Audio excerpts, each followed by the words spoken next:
Ils se sont levés et l'ont applaudi, ces troisièmes du collège Saint-Exupéry d'Épinal qui ont rencontré ce jeudi Latifa Ben Ziaten, cette mère de famille franco-marocaine qui transmet inlassablement en France un message de respect de la laïcité et de lutte contre la radicalisation.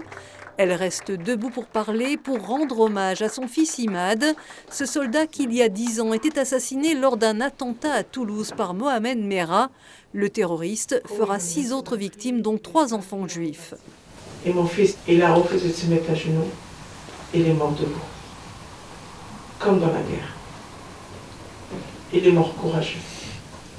Et c'est pour ça que chaque témoignage, je le fais debout. Son témoignage fut poignant, avec des mots simples et justes. Latifa Ben Ziaten ne cesse de renouveler ses mises en garde face au risque de fanatisme religieux en France. Il y a beaucoup de choses, ce ghetto fermé, et il n'y a pas de mixité, cette fragilité. Il y a certains jeunes qui sont oubliés par la République. Il y a certains jeunes qui ne sont pas bien aimés, éduqués dans leur propre famille. Et ça, c'est très important. Si on est mal entouré, la fragilité, l'échec scolaire, nous-mêmes, on fabrique des bombes à retardement à la société. Les élèves avaient préparé en classe cette visite et ont pu suivre un documentaire sur le parcours de cette femme exemplaire. On a raccroché en fait tout le travail qu'on a fait avec les élèves de 3e au programme d'éducation morale et civique. Chaque élève a fait une définition qui était la sienne de la laïcité. On a travaillé sur les notions de tolérance, tout ça, et on a préparé le questionnaire pour la venue de Madame Ben Ziaten. Aujourd'hui, c'est l'occasion de marquer par un acte fort le fait qu'on est en France et qu'ici, dans ce collège, on a beaucoup de gamins d'origines différentes et que donc, c'est pas une raison pour ne pas vivre ensemble. Le vivre ensemble, c'est la laïcité. Latifa Ben Ziaten, de confession musulmane, née au Maroc et arrivée en France à 17 ans, a transmis à ses 5 enfants les valeurs de la République et le souci de l'intégration.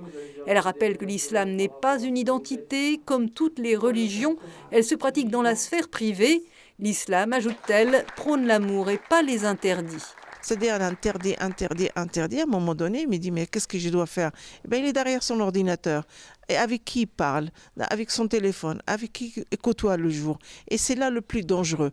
Moi, je préfère laisser mon fils aller faire le sport, ou ma fille faire de la piscine, ou faire de sport, ce qu'ils ont choisi. Quand on libère l'esprit, c'est par le sport. Quand on libère l'esprit, par la musique, par la lecture. C'est ça qu'on a besoin de donner à nos enfants. Après la mort de son fils, cette mère courage, c'est son surnom, a créé l'association Imad pour la jeunesse et la paix. Cette paix, coïncidence, menacée en Europe par la guerre en Ukraine. Alors elle a dit à la jeune génération de ne pas avoir peur et de prendre son avenir en main. Celle qui est aussi décorée des insignes de chevalier de la Légion d'honneur devait rejoindre Paris, invitée ce jeudi soir au célèbre dîner du CRIF, le conseil représentatif des institutions juives de France.